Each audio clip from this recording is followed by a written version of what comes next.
Hello, malty, muscular, medicinal mono marshmallows. And thank you to Ibsohir Wego for, I hope I've pronounced that right, for providing a malt mention for Ralphie Review 900 Extras. And this is a little bit different.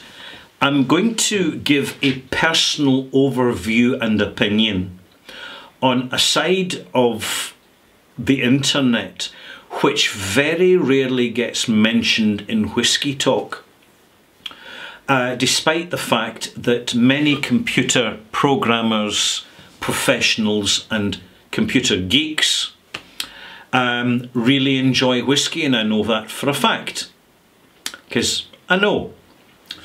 But recently, very recently, it was announced in the Coindesk.com, which is a crypto platform, information platform, that NFT tied to rare whisky cask auctions for $2.3 million. Now, the summary of this is that Macallan have been involved in a partnership initiative to put what they claim is a non-fungible, and I'll come back to this shortly, a non-fungible barrel of 1991 Macallan's Scotch set whisky auction records Friday nabbing 2.3 million in NFT marketplace Metacask. Now, Metacask is a site which connects the identification of casks with the cryptosphere in the form of a non-fungible asset, for example. That could be a collateral asset. There's a number of options. And it's a 99.1 barrel, so it's a 30-year-old barrel of Macallan. And the whole message is that Macallan is so valuable. It is such a premium, sorry, ne plus ultra premium. Ooh. I had to say that. I had to just remind you that, I know I'm being sarcastic, but I can't help it. I just find this whole thing so damn condescending, and it really irritates me. But I'm not here for a rant. No. Whew. Calming down now.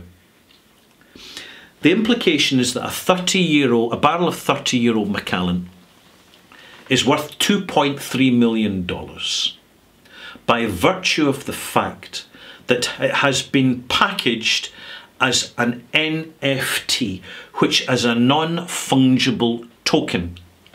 A non-fungible means it's unrepeatable, it's the emphasis of its singularity, and it's acknowledged and identified electronically on a blockchain as being unique. It is registered as unique, which gives it considerable value in the presence of its presentation, which can be part of a package including a GIF or an image or a small packaged, usually electronically packaged selection of art, for which the purchaser has exclusive rights by virtue of communal or general recognition.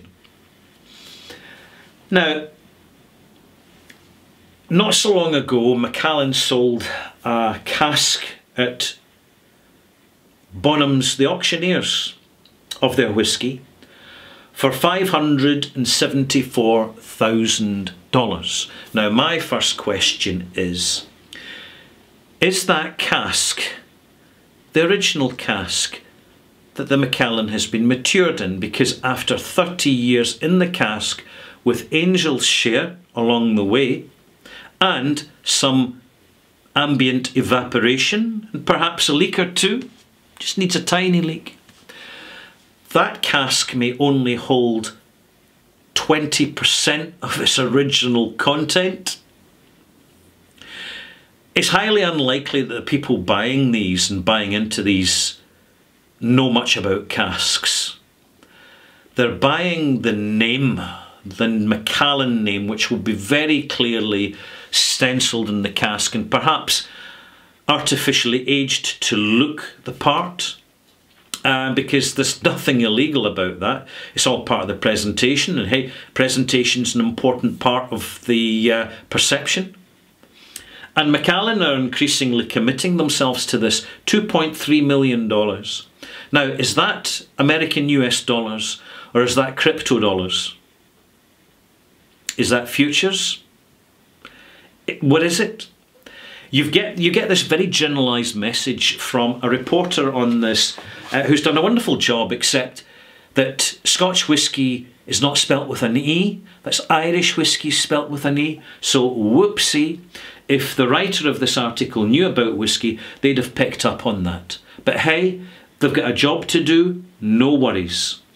It explains in the press release that the NFT serves as a digital title of deed for the cask of whisky, spelt with an E.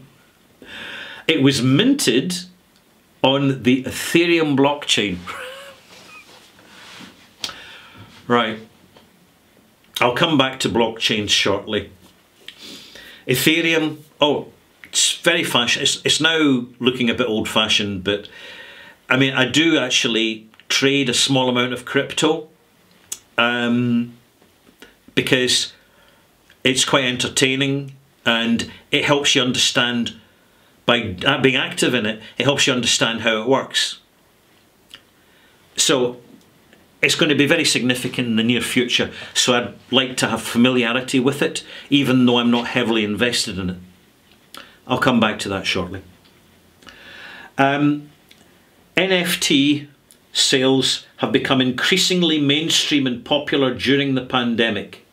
Sales volumes have surged, wonderful that word, that, surged to $10.7 billion in Q3, that's the third quarter, it's the third 3 months of 2021. More than 8 times more. Bad grammar here, by the way. More than 8 times more than the second quarter. No, what I should say is more than 8 times that of the second quarter, according to data by DappRadar. Whoever DappRadar actually are. We're invited with these, the cryptic nature of crypto, and it's all deliberate. It creates this landscape which is difficult to understand because it's scattered with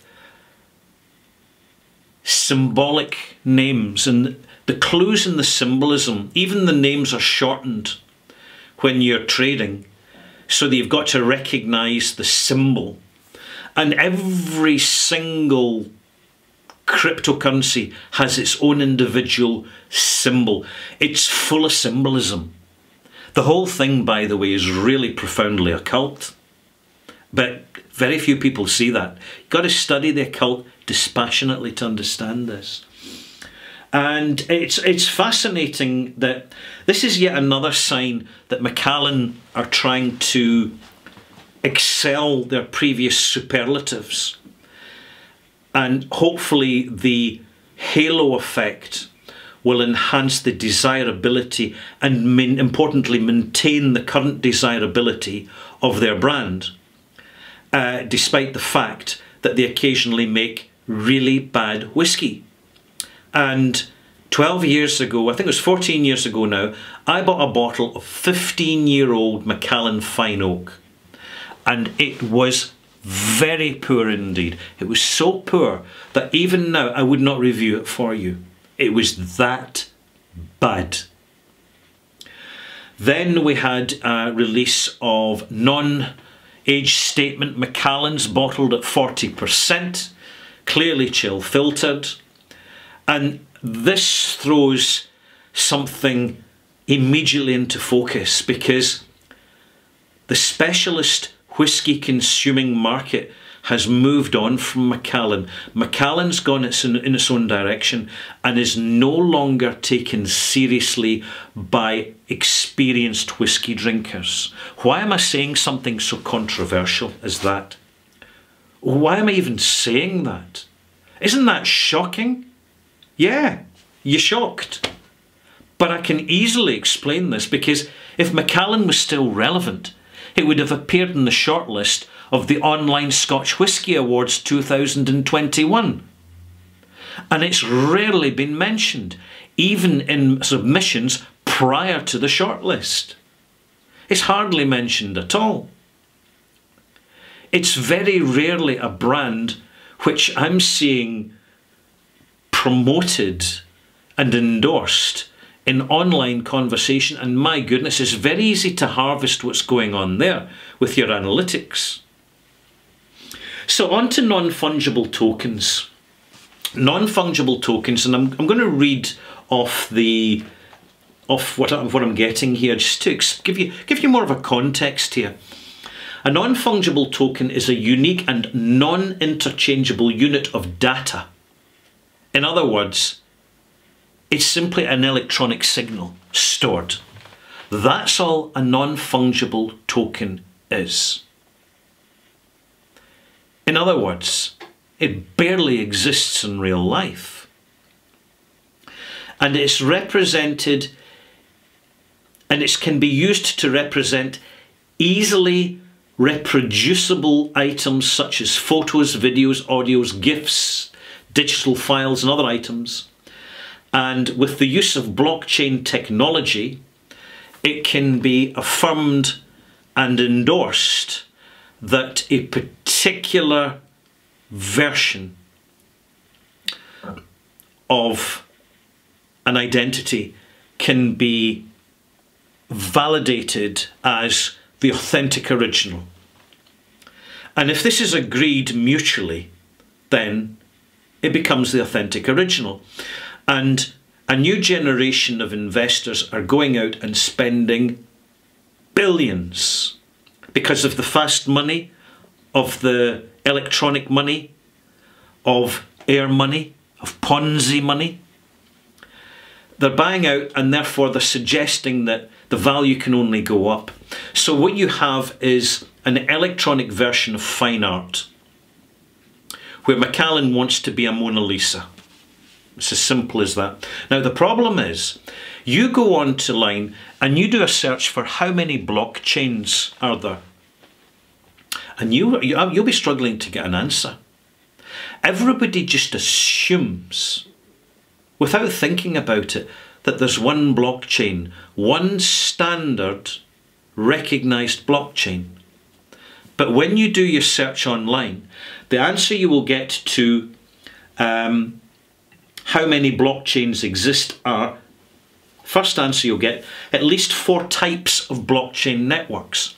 So you're not actually told how many blockchains in each type. There is the public blockchains, private blockchains, consortium blockchains, and hybrid blockchains. How many blockchains are there really out there? Your guess is as good as mine. There could be thousands. They are very easy to set up. All you need is a protocol, mutual agreement between different servers, in other words, different computer bases with storage capacity. That's all you need. And a software for them to connect and engage. And you have a blockchain. It's easy peasy. Ask the geeks. They'll tell you. So what you have, in fact, is a massive inflated Ponzi. In fact, cryptocurrency is the greatest fiat currency scheme ever created, and it is not independent because it can be hacked. Ethereum suffered a massive hack in which the hackers took $60 million odd. But shh, you're not supposed to know about that. It was sorted, it was repaired. But there's computers around the corner, quantum computers, a whole new generation of computers who are self-programming, self-learning through advanced artificial intelligence, who are going to look at this so-called massive blockchain, and it'll be like a simple crossword puzzle to them. And then this massive computer in about, I reckon, about 5 or 6 years, they already have it, but they're still testing it. It will be the one ring to rule them all. It'll be able to hack and interface with every single blockchain on the internet. In fact, on all the internets. Because there's more than one. But you're not supposed to know that either. It's fascinating. Let me put it to you this way. There are only, see of all the currencies in the world, there are only 5 currencies, tangible currencies of any value and worth. Not gold, not platinum, not diamonds, no. It's fresh air, clean water, nutritional food, competent accommodation, and heating if you're in a cold country. Those are the only tangible commodities worth anything. And that is why they're so exploited in the financial markets. Simples. Thank you for watching. I hope you find this interesting. I just conclude by saying I'm giving you an opinion. I'm sure some of you will quickly find some flaws in what I'm talking about, but I invite you to overview what I'm saying here to get your bearings, because it is hugely risky for a valuable premiumized commodity like whiskey to get too wrapped up as a futures in, like the way the property, it's happened with property.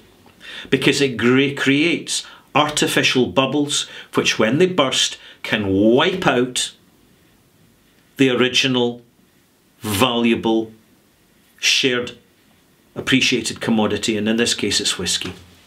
That risk is far greater than people realise. I'm done, I'm through. I hope you've enjoyed this, and I'll see you next time for Ralphie Review 901.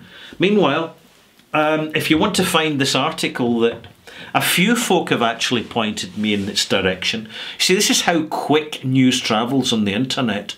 Everything is getting faster and faster. But from about 3 different directions I got this information, from Coindesk.com. And I really wish Macallan luck. I'm glad they're doing it, because it helps to distract the uninformed consumer who wants to speculate and invest. It helps to take the attention away from the better whiskies out there, which leaves them more available at a better price for genuine whiskey drinkers. And hey, thank you Macallan for that. Seriously.